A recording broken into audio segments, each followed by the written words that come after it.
Hello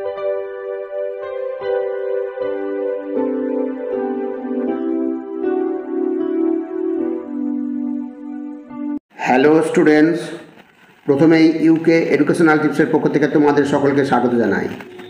Vidyasagar ইউনিভার্সিটির 4th সেমিস্টারের Bangla major ও minor স্টুডেন্টসদের জন্য বাংলা সাজেশন হিসাবে একক 3 থেকে ঈশ্বরচন্দ্র গুপ্তের তোপসে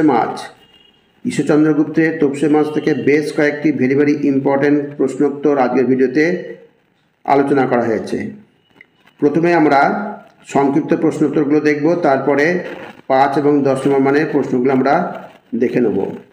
তা প্রথমেই দেখো সংক্ষিপ্ত প্রশ্নোত্তরে প্রথম প্রশ্ন, কোষিত কনক কান্তি কমনীয় কায়, গাল ভরা গোবদারি তপস্বীর প্রায়। পংক্তি দুটি কোন কবিতার অংশ? পংক্তি দুটি ঈশ্বরচন্দ্র গুপ্তের তোপসে মাছ কবিতার অংশ।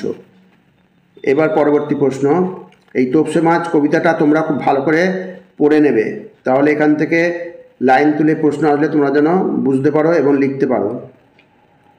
প্রথমেই তোপসে মাছ কবিতাটা খুব ভালো করে পড়বে আর এর বিষয়বস্তু সারসংক্ষেপে ভালো করে পড়ে নেবে। যাই হোক, এবার 2 নম্বর, তোপসে মাছ কবিতার রচয়িতাকে? এটি কোন জাতীয় কবিতা?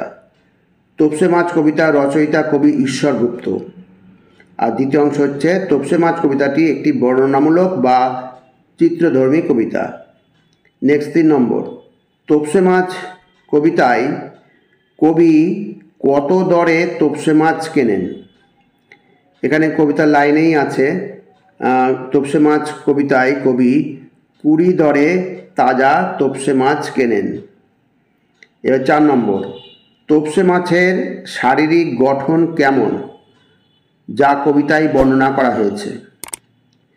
কবিতায় তোপসে মাছের শরীরকে কোষিত কনককান্তি কমনীয় কায়, কোষিত কনককান্তি কমনীয় কায় বলা হয়েছে, যার অর্থ খাঁটি সোনার মতো এবং সুন্দর দেহযুক্ত। নেক্সট, কবিতায় তোপসে মাছের গাল ও দাড়ির সাথে কার তুলনা করা হয়েছে? কোন উপমা তুলনা করা হয়েছে? তোপসে মাছের গাল ও দাড়ির সাথে গাল ভরা গোবদারি তপস্বীর প্রায়, এই উপমা ব্যবহার করা হয়েছে। নেক্সট, ননির শরীরে? ননির শরীরে বলতে কি বোঝানো হয়েছে?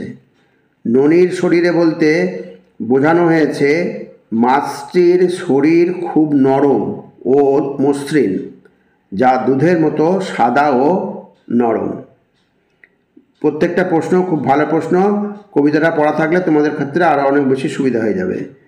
এবার 7 নম্বর, তোপসে মাছকে মোহনমণির প্রভা কেন বলা হয়েছে? তোপসে মাছের শরীরে আলোর প্রতিফলন এমন যে তাকে দেখে মনে হয় যেন কোনো মণিমুক্তা ঝলমল করছে, তাই মোহনমণির প্রভাব বলা হয়েছে। নেক্সট, বৃথায় জীবন তার বৃথায় জীবন, কাদের জীবন বৃথা? যে ব্যক্তি তোপসে মাছের স্বাদ গ্রহণ করে না তার জীবন বৃথা, এমনটাই বোঝানো হয়েছে। পরবর্তী প্রশ্ন, কবিতায় তোপসে মাছের স্বাদ ও গন্ধের বৈশিষ্ট্য কিভাবে বর্ণনা করা হয়েছে? কবিতায় তোপসে মাছের স্বাদ ও গন্ধের বৈশিষ্ট্য বর্ণনা করতে গিয়ে বলা হয়েছে যে এটি খুব সুস্বাদু এবং এর সুগন্ধ চারপাশের পরিবেশকে আমোদিত করে তোলে। নেক্সট, পুত্রশোক হরে কেন বলা হয়েছে?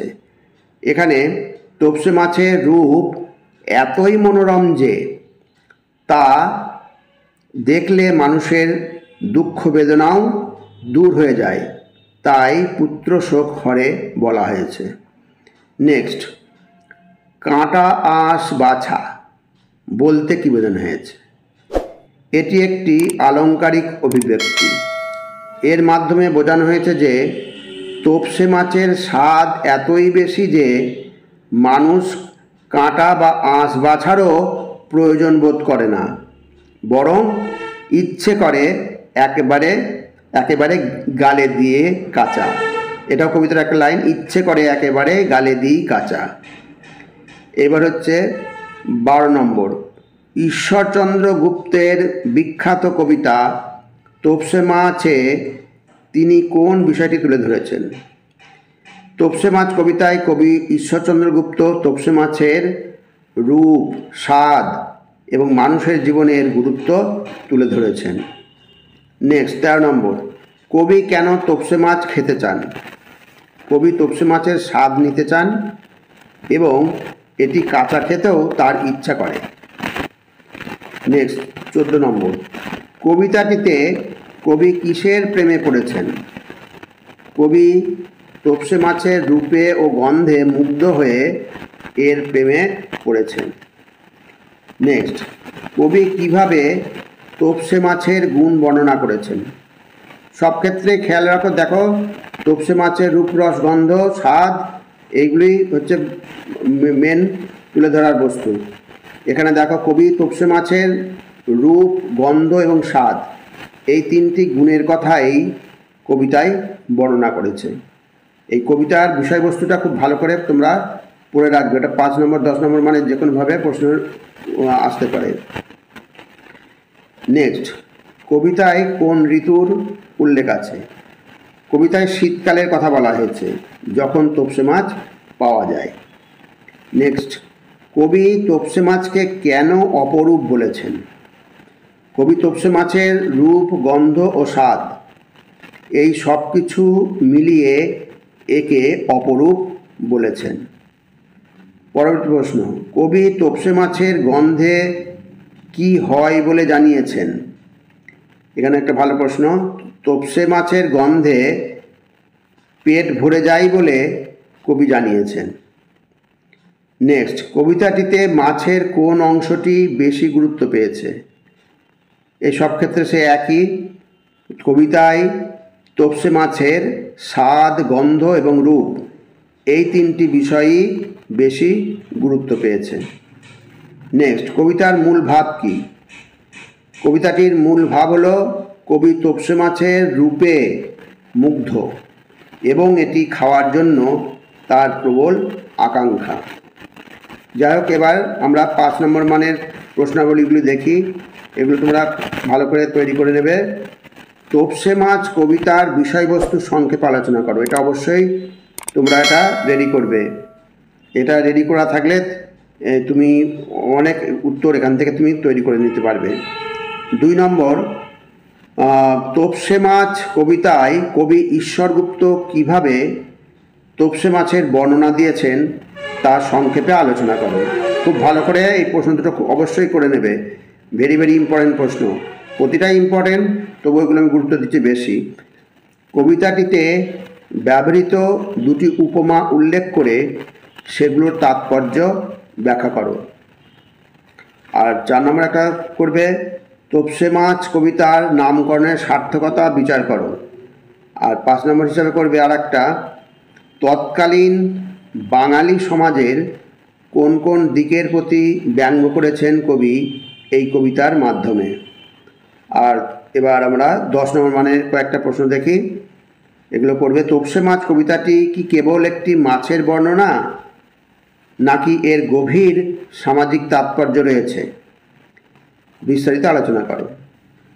তোপসে মাছ কবিতাটিতে ঈশ্বরগুপ্তের ব্যঙ্গাত্মক রচনার যে পরিচয় পাওয়া যায় তা বিশ্লেষণ করো।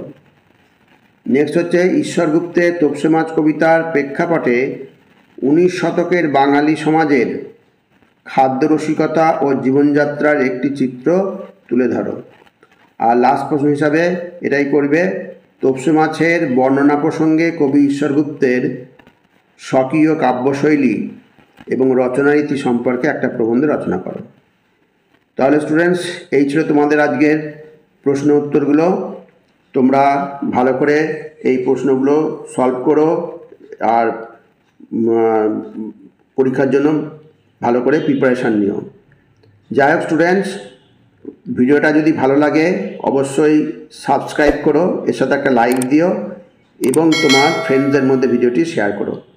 তাহলে স্টুডেন্টস, আজকে এখানেই শেষ করি। তোমরা সকলে ভালো থেকো, সুস্থ থেকো, সুস্থভাবে পরীক্ষা দিও। Thank you. Very much.